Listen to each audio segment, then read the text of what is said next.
Scène de chaos dans la coopérative du marché de Kadutu. Le cœur économique de la capitale du Sud Kivu a été dévalisé avant d'être incendié ce week-end. Le gardien des lieux, Badesire Kadoulou, était présent quand les pillages ont commencé le soir du vendredi 14 février. J'ai entendu des crépitements de balles, alors j'ai fui directement. C'était une débandade. Je suis revenu le 17 février pour voir ce qu'il en était. Il y avait tellement de gens ici. C'était toujours le même chaos. Je travaille ici depuis 5 ans, je ne sais pas ce que je vais devenir aujourd'hui.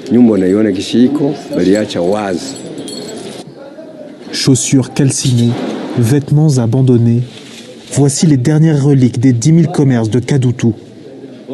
Des stocks entiers partis en fumée, dont celui de ce père de 9 enfants qui cumule $25 000 de dettes. Ma boutique est là, il n'y a rien, on a tout incendié. Il y avait des marchandises, des pantalons, des chemises, des t-shirts, même des souliers. Vous voyez ici ce qu'on a fait. Tout ça, on a incendié après l'avoir pillé. Je travaille avec l'argent de la banque. Je ne sais pas comment les rembourser.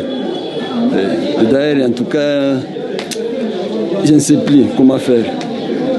Et d'ailleurs, là où j'habite, je suis locataire. Non, mais je n'avais plus une maison. Je ne sais pas comment faire ni payer les loyers. Oui.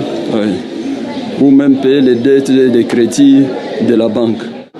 Vendredi soir, alors que le M23 entre dans la ville, Bukavu s'embrase. Des milliers de civils profitent du désordre pour piller. Jean-Pierre Muganuka Luyanda est le chef de la maintenance chargé d'évacuer tous les déchets. Les dégâts sont inestimables. Ça peut prendre même 1 million à 2 millions de dollars pour qu'on puisse encore réfléchir sur cette maison. Ici, on appelle cette maison la société coopérative du grand marché de Kadutu. C'est la Pentagone de la ville de Bukavu. Ce mercredi, la situation est apaisée dans le quartier. Les rues autour du marché central grouillent de monde. Le M23, qui tenait différents meetings dans la ville, compte sur les Salongo pour restaurer l'ordre à Bukavu. Ça, c'est l'ensemble des enfants. Le 27 janvier, les combats à Goma débordent à la frontière rwandaise. 2 bombes percutent la maison de Théoneste. On n'avait pas de moyens pour s'en sortir. Parce que les bombes, les petits fusils, les combats étaient forts. En 2 jours, 16 personnes ont perdu la vie. Le bilan matériel implique près de 300 bâtiments endommagés et plus de 150 000 € de réparation.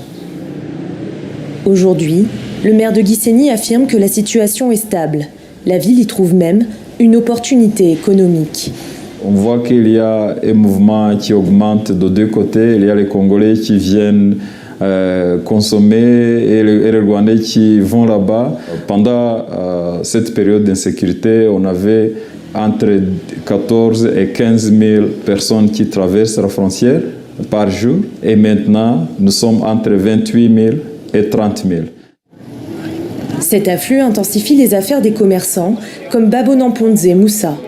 Ce Rwandais dirige une coopérative de marchandises transfrontalières depuis 2011. En 2 semaines, ses bénéfices ont augmenté de 60%.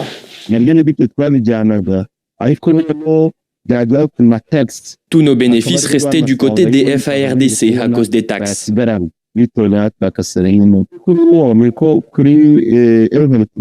Avec le M23, il y a un guichet unique. Il n'y a pas de commissionnaire, tout comme au Rwanda.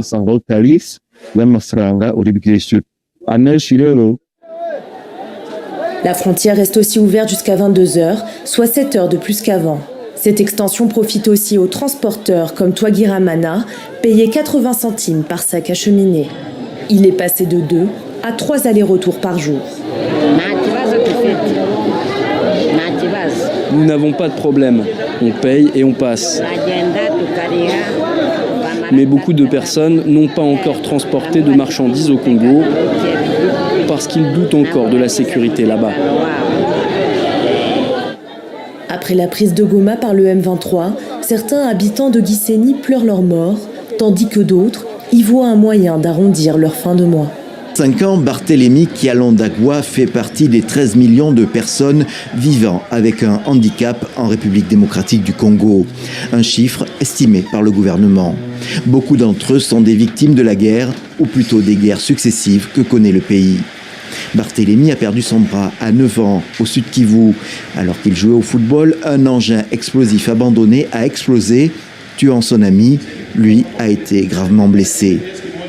On m'a pris directement à l'hôpital et comme l'os était cassé, il n'y avait pas moyen de réparer les éclats. J'étais obligé qu'on puisse amputer la main droite et aujourd'hui je me retrouve personne handicapée. C'est une chance exceptionnelle que la famille m'accepte d'abord dans cette situation. Ils m'ont fait suivre les traitements et les interventions chirurgicales et du coup ils m'ont accompagné à intégrer la vie communautaire. Pour Barthélemy, comme pour beaucoup de personnes vivant avec un handicap, la guerre dans l'Est réactive de très mauvais souvenirs. Et bien sûr, elle fait encore augmenter le nombre de blessés qui resteront handicapés. Voilà quelques jours, à Kinshasa, le ministère concerné a organisé une petite manifestation, une exception dans une capitale où tout rassemblement est interdit.